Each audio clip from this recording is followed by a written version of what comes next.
এলাহুদ রিহি আর মাঝে এলাহুদ রিহি আর মাঝে কিসের করো খেলা पीछे देखे चया देखो पीछे देखे चया देखो डूबे जाए तोर बेहला रे अल्लाह अल्लाह अल्लाह अल्लाह अल्लाह अल्लाह अल्लाह अल्लाह अल्लाह अल्लाह ला इलाहा इल्लल्लाह मुहम्मदुर रसूलुल्लाह सल्लल्लाहु अलैहि वसल्लम। सम्मानित उपस्थित उलामाए केराम, दाढ़ी पाका आमार मुरब्बी बाबारा, युवक भाइয়েরা, दूर दूरान्त থেকে আগত মেহমানবৃন্দ, বিশেষ করে আজকে যারা এই নুরানি ইরমানি ইরফানি জলসা সাজিয়েছেন টাকা দিয়ে, পয়সা দিয়ে, অর্থ দিয়ে, বুদ্ধি দিয়ে, শ্রম দিয়ে, সার্বিক সহযোগিতার মাধ্যমে এবং পর্দার অন্তরালে আমার যে মা বোনেরা, সকলের প্রতি আমার আন্তরিক সালাম। আসসালামু আলাইকুম ওয়া রাহমাতুল্লাহি ওয়া বারাকাতুহু। সম্মানিত উপস্থিতি, আপনারা কি আলোচনা শুনবেন? সবাই? কে কে আলোচনা শুনতে আসছেন হাত তোলেন তো দেখি। সবাই? যদি সবাই আলোচনা শোনার জন্য এসে থাকেন তাহলে আপনাদের কাছে আমার কিছু আবদার। প্রথমেই সে আবদারটা হলো, আপনারা একেবারে আমার কাছাকাছি এসে বসতে হবে। সবাইকে একেবারে আমার কাছে, একেবারে সবাই আমার কাছে চলে আসেন।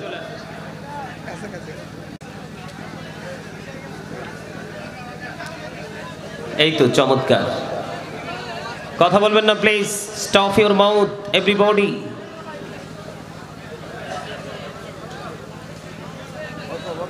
সবাইকে বলছি আমার কাছে চলে আসেন যদি আলোচনা শোনার জন্য এসে থাকেন।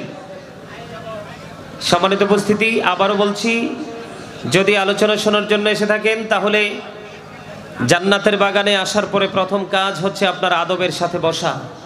আপনাদের বসা মোটেও সুন্দর নয়, এজন্য আমি বলছি আপনারা সবাই আমার সামনে চলে আসেন। পিছনটা খালি থাক, অসুবিধা নেই। পিছনটা যদি খালি থাকে সমস্যা নাই, আরো কাছে আসেন। এই তো জায়গা খালি, তো সামনে আসেন, আসেন, এদিকে আসেন।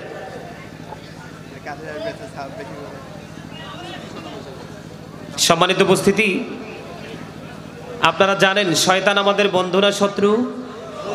সবাই জানেন এটা? সবাই জানেন? তা আপনাদের মাঝখানে ফাঁকা জায়গায় তো এসে শয়তান বসবে।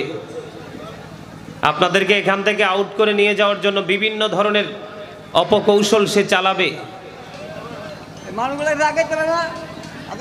আসবে দাদা ভাই, আসবে আসবে, সবাই আসবে। আগের দিনের মুরব্বী মানুষ তো, অন্তর অন্তর এরকমই। সম্মানিত উপস্থিতি,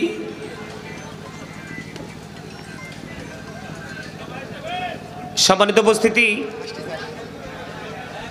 আমি আপনাদেরকে বিনীতভাবে অনুরোধ করব, আপনারা যদি আলোচনা শোনেন তাহলে আপনাদেরকে আমি কিছু কন্ডিশন দিব, তার মানে কিছু শর্ত দিব। প্রথম শর্ত হলো, আপনারা যারা এখানে এসেছেন যদি সত্যিকার অর্থে আলোচনা শোনার জন্য এসে থাকেন তাহলে আপনাদের জন্য ফার্স্ট কন্ডিশন হলো স্টপ ইউর মাউথ এভরিবডি। সকলের জবানকে বন্ধ রাখতে হবে। সেকেন্ড কন্ডিশন হলো you listening my lecture very attentively. সবাইকে আমার কথা মন দিয়ে শুনতে হবে। থার্ড, তাহলে আমি আপনাদেরকে সসম্মানে বলবো, I say go to your seat out of sight. আপনি আপনার বাসায় চলে যান। কারণ আজকে আমাকে দুইটা বিষয় দেওয়া হয়েছে। একটা বিষয় হলো ঈমান, আর একটা বিষয় হলো আমল। দুইটা বিষয়ের উপর আলোচনা করব সূরা ফাতিহা থেকে। মুক্তাসারভাবে আমি একটু আপনার সূরা ফাতিহা থেকে আপনাদেরকে বরকতময় কিছু জায়গা আপনাদের সামনে তুলে ধরব। আপনারা কি আমার কথাগুলো মানতে রাজি? সবাই? সবাই? তো সবাইকে আবারও বিনীতভাবে বলছি, যদি ভালো না লাগে আপনারা সবাই আপনাদের বাড়িতে চলে যাবেন, ফ্রিলি গিয়ে ঘুমাবেন। কিন্তু আমি বলবো ডোন্ট ডিস্টার্ব মি। আমাকে কেউ ডিস্টার্ব করবেন না। কারণ এই জায়গাটা হলো জান্নাতের বাগান, চারপাশ রহমতের ফেরেশতারা ঘেরাও করে আছে। আপনাদেরকে আমাদেরকে অভিনন্দন জানানোর জন্য আজকে ফেরেশতারা পৃথিবীর বুকে চলে এসেছে আহলান সাহলান জানানোর জন্য। সম্মানিত উপস্থিতি, আমরা তো শুধু এক ধরনের মানুষকে চিনি। কয় ধরনের মানুষ? আমার দিকে তাকান, আমি আপনাদেরকে কি বলছি? এই আমার দিকে তাকান, ডানে বামে তাকানো যাবে না। আমি আপনাদেরকে কি বলেছি? আমরা শুধু এক ধরনের মানুষকে চিনি। কয় ধরনের মানুষ? এক ধরনের মানুষ। আপনাদেরকে আল্লাহ রাব্বুল আলামিন জবান দিয়েছে কি জন্য? চা খাওয়ার জন্য? বিভিন্ন প্রতিকূল অবস্থায় দাঁড়িয়ে দাঁড়িয়ে অপ্রাসঙ্গিক কথা বলার জন্য? শপিং মলে গিয়ে বন্ধু বান্ধবের সাথে, আত্মীয় স্বজন, পাড়াপড়শির সাথে অগ্রহণযোগ্য কথা বলার জন্য? তাহলে কি জন্য দিয়েছি জবান জানেন? জানেন না? যদি জানতেন তাহলে আপনাদের আজকে উচিত ছিল, আমি আপনাদের কাছে আজকে দুইটা নেয়ামত হয়ে এসেছি, যদিও আমি গুনাহগার একজন মানুষ। কয়টা নেয়ামত? আপনাদের জন্য একদম নিখুঁত, যেটার মধ্যে কোনো ধরনের কোনো গলদ নেই। এর মধ্যে প্রথম হলো আমি আপনাদের মেহমান। দূরপথ ফাড়ি দিয়ে যেইটুকু রাস্তা অতিক্রম করে এসেছি, আমি অলরেডি মুসাফির হয়ে গেছি। দুইটা, একটা হলো মেহমান, আরেকটা হলো মুসাফির। দুইটাই যেটা আজকে আপনাদের জন্য নেয়ামত। সম্মানিত উপস্থিতি, আলেমদেরকে ভালোবাসতে শিখবেন, আলেমদেরকে সম্মান দিতে শিখবেন। তারা হচ্ছে কি জানেন? পৃথিবীতে আপনি কয়েক হাজার কোটি টাকার মালিক হন, আপনি বিঘায় বিঘায় জমির মালিক হন, মেল ফ্যাক্টরি ইন্ডাস্ট্রিজের মালিক হন, আল্লাহ রাব্বুল আলামিন কিন্তু আপনার সম্পর্কে ওয়াজ করেনি। আল্লাহ রাব্বুল আলামিন বলেছেন ইন্নামা ইয়াখশাল্লাহা মিন ইবাদিহিল উলামা। আল্লাহ রাব্বুল আলামিন বলেছেন পৃথিবীর বুকে আমি যে বান্দা পাঠিয়েছি, মানুষ পাঠিয়েছি, সৃষ্টি করেছি, এর মধ্যে সত্যিকারের যদি কেউ আল্লাহকে ভয় করে থাকে তাহলে সেটা হলো আলেমরা। জোরে বলেন সুবহানাল্লাহ। আলেমদেরকে ভালোবাসবেন হৃদয় উজাড় করে। আলেমরা যেটা বলে বুঝে শোনে, বিবেক বিবেচনা দিয়েই তারা বলে। কারণ কি জানেন? তারা আল্লাহ রাব্বুল আলামিনের কাছে শক্তভাবে আল্লাহর কাঠগড়ায় দাঁড়াতে হবে।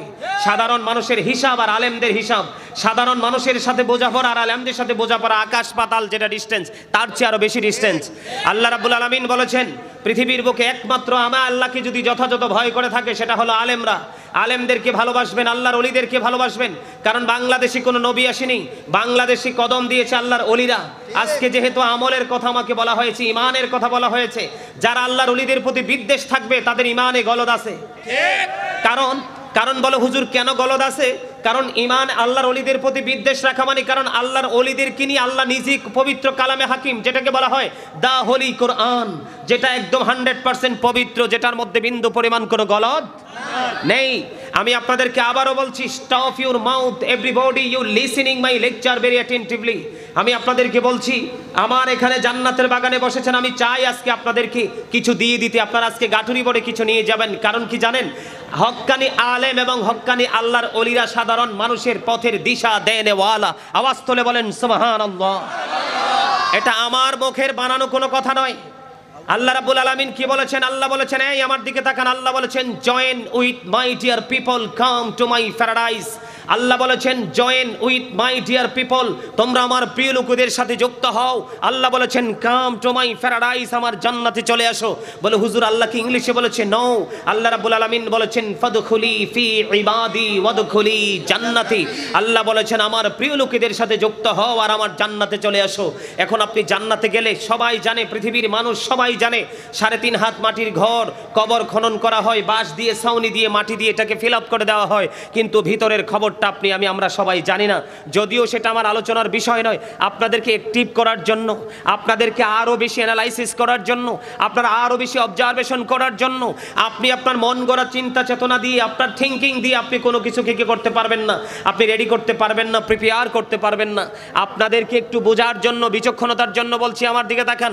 সম্মানিত উপস্থিতি, ইতিপূর্বে আর আলোচনা শুনেছেন কিনা আমি জানি না, আল্লাহ রাব্বুল আলামিন স্পষ্ট করে বলে দিয়েছেন, যখন তুমি আমার প্রিয় লোকেদের সাথে যুক্ত হয়ে যখন তুমি কবরে আসবে, কবরটা হলো আপনার জন্য, আমার জন্য ফিউচার। আপনার আমার ফিউচার কি যদি আমি ব্রাইটনেস করতে চাই, তাহলে আল্লাহ রাব্বুল আলামিন বলেছেন তোমাদের আল্লাহর ওলি এবং হক্কানি আলেমদের সাথে সম্পৃক্ত থাকা ছাড়া তোমাদের কোনো উপায় নেই। তার কারণ হলো তুমি বাড়ি বানাইতে হলে ইঞ্জিনিয়ারের কাছে যেতে হবে ড্রয়িং এর জন্য। তুমি 1000 কোটি টাকার মালিক হও, কিন্তু এই বাড়ি বানানোর জন্য সেই দক্ষতা তোমার নেই। এটা কি অস্বীকার করতে পারবেন? আপনি যখন অসুস্থ হবেন, ট্রিটমেন্টের জন্য যেতে হবে কোথায়?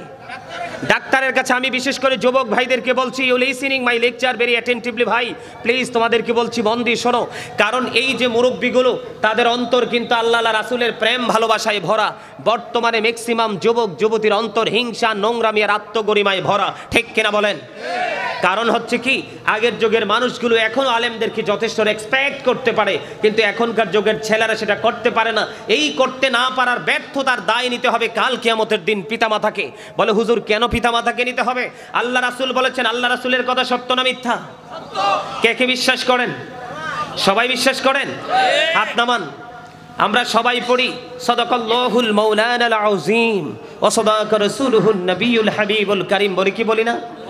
আল্লাহর কথা যেমনি সত্য, রাসূলের কথাও তেমনি সত্য। সম্মানিত উপস্থিতি, ইংলিশ কবি অত্যন্ত চমৎকার ভাবে বলেছেন। ইংলিশ কবি বলেছেন, হযরত মুহাম্মদ সাল্লাল্লাহু আলাইহি সাল্লাম was born in Arab country. His father's name was Abdullah, his mother's name was Amina. His father said died before he was born. He lost his mother in his childhood. He was very truthful. তিনি ছিলেন শ্রেষ্ঠ সত্যবাদী। তিনি কদম দিয়েছেন মক্কা নগরীতে, ঠিক কিনা বলেন? তার বাবার নাম হলো আব্দুল্লাহ, ওনার মায়ের নাম হলো আমিনা। পৃথিবীতে আসার আগে তিনি বাবাকে হারিয়েছেন, শিশুকালে তিনি মাকে হারিয়েছেন। তারপরেও তিনি বলেছেন হি ওয়াজ ভেরি ট্রুথফুল, তিনি ছিলেন শ্রেষ্ঠ সত্যবাদী। আওয়াজ তুলে বলেন সুবহানাল্লাহ। সম্মানিত উপস্থিতি, এই যে সত্যের সন্ধান আমরা আল্লাহ রাব্বুল আলামিনের কাছ থেকে সরাসরি পাইনি, আল্লাহ রাব্বুল আলামিন হস্তান্তর করেছে আল্লাহর হাবিবের কাছে। আল্লাহর হাবিবের পবিত্র জবান মোবারক দ্বারা তিনি আমাদেরকে বলেছেন ওয়াকুলু কাওলান সাদীদা। আল্লাহ রাব্বুল আলামিন বলেছেন সে দা রাইট থিং। তিনি সত্যবাদী ছিলেন এবং তিনি আমাদেরকে সত্য কথা বলার জন্য, সত্য পথে পরিচালিত হওয়ার জন্য আল্লাহর হাবিবের জবান দিয়ে আল্লাহ রাব্বুল আলামিন বলে দিয়েছিলেন ওয়াকুলু কাওলান সাদীদা, তোমরা সত্য কথা বলো, সঠিক কথা বলো। সে দা রাইট থিং, এটা ওয়ার্ডার কার? আরো জোরে বলেন কার? আরো জোরে। আপনি কি জোরে কথা বলতে পারেন না?